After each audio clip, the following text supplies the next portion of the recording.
looking at this and you're seeing a hand over black people.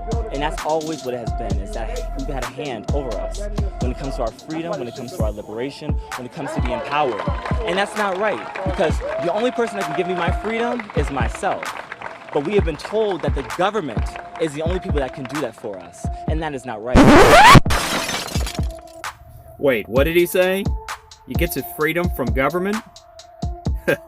You didn't learn that from Republicans. This statue represents something that is far worse for black people.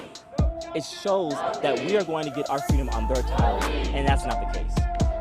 This statue right here embodies the white supremacy and the disempowerment of black people that is forced upon us by white people. There you go. That is why we're tearing this statue down. Are you angry? Yes. Are you angry? Yes. After weeks of gatherings and rallies around D.C., on Tuesday, protesters set their sights on the Emancipation Memorial. You will hear us! The landmark, paid for by freed slaves and now over 140 years old, facing calls to be removed. This is a revolution. There you go, brother. This is a change. That man is not looking up or gazing into the eyes of Abraham Lincoln. He's gazing into the eyes of hope, aspiration. A movement calling for change and now hoping to see a symbol of the past taken down.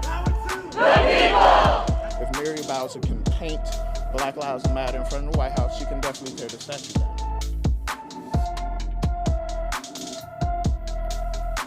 What's wrong with that young man?